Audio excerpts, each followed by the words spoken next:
Welcome to the kbbreview podcast, the show all about the ins and outs and ups and downs of being an independent kitchen and bathroom retailer. I'm Andy Davis, the editor of kbbreview, and this is the first in a very special bonus series of interviews marking our milestone 500th issue. We published our first edition in 1984, and since then we've brought retailers the latest news, big interviews, unwavering opinions, valuable advice, deep analysis, and product insights. Now, this longevity is not by accident. We are as buffeted by the uncertain and unpredictable market as much as anyone, and our heritage is built as much on resilience as it is by quality. And this is what we want to explore in this series. We're talking to some of the industry's leading suppliers about their resilience, their history, their continuity, and their investments in the future. We're starting with a great one. Sven Herden, the managing director of sales and marketing for German kitchen furniture giant Rotpunkt. It's a family-owned company that's been around for nearly 100 years, and so if anyone can talk about resilience, they can. So here is Sven Herden. Hello, Sven. Hello. Hi, Andy. How are you? I'm very, very well, thank you. As we're recording this, it's incredibly hot. It's too hot for basically British people. It's too much. So we'll see how far we get before I just fall asleep. Well, or how might I do on the German side? Let's see. Yeah, let's see. Let's start with the basic question here. Everyone will know Rotpunkt, of course, but they might not know the details. So can you give me the quick history of it and the kind of scale it currently operates at? Absolutely. So we are a 96-year-old family-run business. In the past, we pretend ourselves to be a kitchen manufacturer. Nowadays, as we go beyond the kitchen furniture, I would call them we're more than kitchen. So for the whole house, for the whole room. So what we do a very, very bespoke, customized product, but it's an industrial-made product. And talking about the size of the business, we're doing around last year's turnover around 100 million euro turnover. That is in kitchens between 20 and 25,000 kitchens a year. And we are only able to achieve this with our lovely staff. So at the moment, we've got around 380 people working for and together with us. I mean, that's an amazing history. I mean, nearly 100 years, still owned by the same family. It's a huge enterprise. So look, let's get a little bit of context here. What is your reading of the current market? How is business at the moment, do you think? What are you seeing the kitchen market as? Well, overall market conditions are very, very challenging. I think we are surrounded by uncertainty. And I'm not talking about only the British market. I'm not talking about only the German market. It's a global thing. We've got consumers that are probably fed up with bad news, everything, what's going on, who is starting a war, about inflation, everything. So at the end of the day, I would say that the cake, if we talk about the kitchen industry, has become smaller. So there is less. And how can we get a bigger piece of that cake? And also, I think the challenges for our customers, and when I say customers, I mean on a B2B base, so talking about kitchen retailers, because that are the ones we're working with, family-run businesses, as we are, that are partners. I think it's a very, very challenging situation for them. They've got the inflation. They've got consumers that are probably holding back their money. Competition is all over the place. Consumers are far better informed, or they think they are, because of information that are available. And I would say now, AI is not making that easier. And we've got a lot of consumers that say, hey, why do I need a designer? I've got AI technology and they design my kitchen and they give me a price point. But as we all know, it's not really the truth. And I think that is causing challenges. On the other hand, for us as a business, and as we say here, knock on wood, so it's where we're flying at the moment. And I don't want to say this with a kind of arrogance, because I'm very, very grateful for this, because I think it's nothing that has to continue over the next decade. We have, together with our customers, have worked very, very hard for it. But what we've seen in the market, that with the product and the service we're offering, and this very, very bespoke and customized product, that we are in a very lovely, I would call it a niche. It's still a big niche, but it is a niche we're working on, where we are able and have the capability to offer kitchens that are as individual as the people that live in the kitchen. And I think this is a market where there is still a demand, and it is not as budget driven as other parts of the markets. And therefore, we are very, very busy at the moment, which you can see in lead times. But on the other hand, we're very, very grateful for this.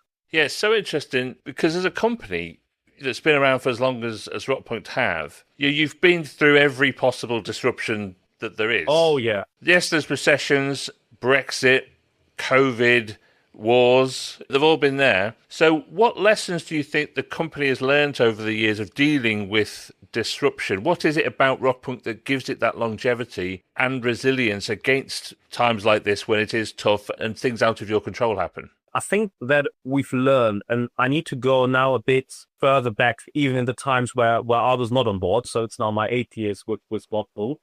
I think what Rotpunkt has always been, and I would call it a human-centric business. So what I mean, it's we always, as a business, we always cared about the people. We, through all the challenges that we had throughout the years, we always tried to keep, and we did not only try, we managed to keep the people on board. So it's not a hire and fire mentality here. So we kept people on board. So the knowledge stayed within the entity, within the business. And I think what is the main thing, what we are? We're extremely flexible. So as a business, let's compare it with a big tanker, with a big ship. Even if you go to the left or to the right, you will see the outcome in 50 miles or whatever. But we are very, very flexible. So we can go through and maybe go round and maybe from time to time in circles through all the different challenges. And very important, Andy, we are loyal. And when I mean we are loyal, then I'm not only talking about customers, I'm talking about suppliers, I'm talking about our staff, all the partners involved. So what we've learned, that we're talking about good times or bad times, we support each other and in every different angles.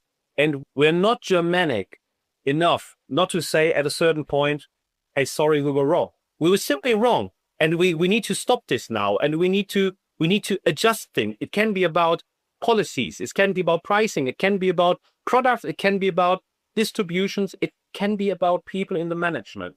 And I think we are open-minded enough to look at this and say, it's not a criticism. It's more an observation and say, hey, we went into a wrong direction. And I think this altogether does give us a kind of resilience to go through all the crises. And the truth is as well that probably after the Lehman Brothers crisis, etc., and all the outcome in the different markets, that especially 2012 was a massive turning point for the company. So at that time, the turnover must have dropped to 33 million something. And I think that was the momentum. And it was not my momentum. It was the momentum of the people at that time working for Rotpunkt and the owners. And that was a very, very important turning point, which I think is one of the reasons for today's success. How much of a factor do you think it is that it's a family business? The family owns it. So are they by nature, therefore, going to take a longer-term view of the company? There isn't a short-term shareholder thing going on. Yeah, absolutely, Andy. And we've got a German wording for this. And I'm just trying to work out what it is in English. So I said in German first, and then I will translate it. We call it in German Enkelfähigkeit. So Enkelfähigkeit means that you get everything right for the next generation. So you don't look at, we look at tomorrow, we have to, but you look at the next generations and say, okay, what do we need to put in place so that the next generation and the generations after this can be successful? And I think that's the core of the business, what we do. Look, it's the same. When we decided, I'll only give you an example. A couple of years ago, so we made the decision to extend the factory, to expand. But it was crucial for the owners to extend the factory at the place where it was founded, in the city of Bünde. We could have gone anywhere. It would have cost us less. We could have easily saved a couple of millions. But this is in Bünde where the heart is. And we won't go anywhere, though we've got a second factory, of course, a couple of kilometers away. And that's, I think, the way we look at it. And I will give you another fine example. We were able to buy this plot of land, so to be able to extend the factory. That must have been beginning of 2019. Then it got very, very complicated to get building permission, etc. So in other words, what happened? We landed with everything in the COVID time, where we've had inflations, cost dollar, etc. And if this would have been a big company, etc., probably there would have been one strategic meeting after another, what we can do if we have to delay, etc. And what we did at that time, we had a coffee here together with the two owners. It took 7 minutes. The question from Heinz-Jürgen Meyer, so from the founders family, was, "Hey guys, we are all still of the opinion we should push it forward, yeah, and build it and order the machinery." We looked at it and said, "Well, not sure where the market goes. To answer the first question, can we afford it? Yes, we can. Come on, let's do it. Okay, let's have a coffee first. How was your weekend?" So that was the whole conversation about a 50 million euro investor. And that makes a difference. I think one of the things I find really fascinating with this particular subject is that technology is allowing a level of efficiency in manufacturing. But particularly in COVID, when there were shortages of materials and things like that, what people realized was that the next day type efficiency actually has flaws in it if there are problems with supply chain. So how are you balancing efficiency versus resilience and need to maintain something in the system that allows for things to go wrong? So before COVID started, we were all running this just-in-time system. So we had not a massive stock. So the materials came in, we manufactured the kitchens, everything was fine. No issue at all. During COVID, we learned it's not a formula for the future. So to build up resilience, we had to first build up stock of materials, of raw materials. So this is one of the reasons why we've got this massive warehouse behind my office now. It's about resilience, because that means we've got for a couple of millions various raw materials, hinges, door boxes, whatever you can imagine. So to be in a worst case scenario, in a situation where we can still deliver. Also, we're talking about spreading risks, whilst in the past, probably we had a few suppliers, very, very specialized suppliers that are doing doors in sector. But if one of those suppliers would have gone bust at that time, we would have had a disaster, because they would have ended up in stock outages. So we've changed the whole policy. So finally, to be far more resilient in this point, that we've got various suppliers now, where in a worst case scenario, one supplier can replace the others. And then, of course, it comes to technology and how we set up the new factory, the new assembly lines, that we're now, and in the future even more, we're in a situation where, let's say, one whole assembly line, for whatever reason, IT issue, software, whatever, should go wrong, we can easily move all the furniture to another assembly line, and our customers would not see any impact. Well, maybe that lead times would slightly go up, yes. But we would still be in a position we will be able to supply, and no stock outages, no missing kitchens. And I think that is a big change how we are manufacturing. And also at the same time with technology, if we talk about this, new technology allows us to do far more precise forecasts. So to see, okay, what will be the demand in 6 weeks' time, in 7 weeks' time? Of course, always depending on lead times. And we are expecting with, especially with artificial intelligence, that this will have a massive impact, so that we will be far more precise. And in fact, but then we might know in the foreseeable future already what type of materials, colors, surfaces we need, even before an order has been placed. Which is amazing. And I love that kind of stuff. I love the technology aspects of it. But I also love the fact that one of the important aspects of being resilient is learning from the times when it's not going well. You know, you have to have that black box thinking, don't you, of what went wrong and what can we do to make sure it doesn't happen again. I think that's a huge part of resilience. What does all this mean, do you think, for your retailers, your customers? How does this all help them, do you think? What's the story as far as they're concerned? First of all, I think that in the business that we are, and we've touched base on it at the very, very beginning of our conversation, Andy. In our business, we're not selling soft drinks or chocolate. So which you buy and then fine, and then if the chocolate supplier goes fast, pay fast, then I go for another brand. I think we're always looking at on a long-term relationship, and I think if a retailer is prepared to invest, to spend money on displays in the showroom, there is an expectation. There is expectations that we will not only be able to supply the showroom kitchens and the samples, etc., but then we will still be there in the future, in the next years. And look, I'm unable to promise this 100% because I don't know where the economy goes, but it's very, very likely that we will be there in the next years because we've, as you might be said, we've learned our lesson. And I think it means for our retailers, for our customers, that we can give them a certain degree of stability, of continuity, although they are surrounded by this uncertainty, and that they know where we stand for. And as a business, that we have got this history of 96 years, but on the other hand, we can still act a little bit, not in every angle, but like a startup. So where we try out different new ways of technology, where we come up with new materials, surfaces, etc. And although I say we are in a type of fashion business with what we do, we also use every single material, every single color, whatever we do, time enough. Because from time to time, you're too early with a new product, with an innovation that we bring out, and we are not the ones that are impatient. So we can wait, and we know if there is a certain material, a certain color, it can take a decade. Then it's successful.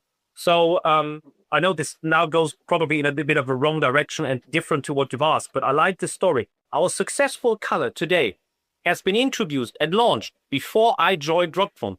So that's minimum 8 years in the range. And if we would have been the one looking at the paper, say, oh, dear retailer, this does not sell, kick it out. What does that mean?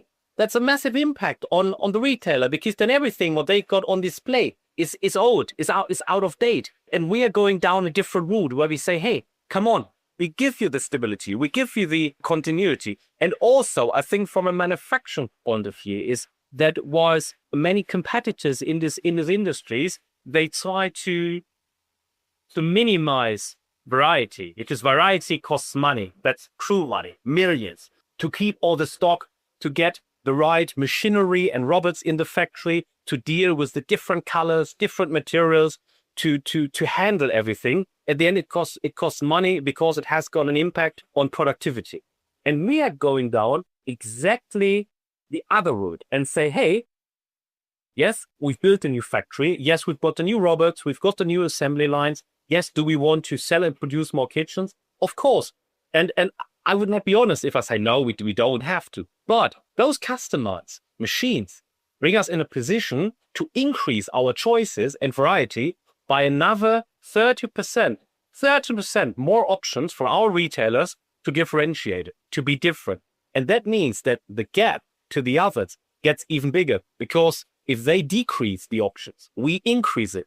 That means that the differentiation points, the USPs of our products, become more and more. And that is one of the most important points, Colin. Look, it's a fascinating business, Rotpunkt, but I'm going to put you on the spot a little bit with the final question, Sven. Outside of the kitchen sector, what is the one brand that you really admire and watch for how they do things? It's a very good question, because you said one brand and I would have various brands. There is one, and I would like to explain it, why it is. And for me, it's about Apple. It's not about their success. It's about simplifying complexity. And this is always an example I'm using for us, because I say we've got millions of options, millions of choices, but it needs to be manageable. So how can we simplify this, that our customers can easy peasy deal with the choices and the complexity what we've got? And I always like to use the Apple as an example, because you know exactly what you got. It's straightforward, and they simplified it in a way. So you get your iPhone with all this technology, but it's easy how to use it. One finger. It's all down to one finger. Yeah. Correct. And this is why, personally, I very much admire Apple as a brand. And it's not that much about the branding. It's something I've got my view on this. It's more the philosophy behind. And if we can adopt a few things, Rotpunkt, that would be amazing. Sven, it's brilliant to talk to you. If you could bottle your enthusiasm and inject everyone else with it, it would be a completely different industry, wouldn't it? It is a brilliant story, and it is a company that I really do admire the longevity and the resilience that you've shown throughout 96 years. So look, thank you so much for your time and telling us the story, and we'll see you again soon. Yeah, you're welcome. Thank you very much, Andy.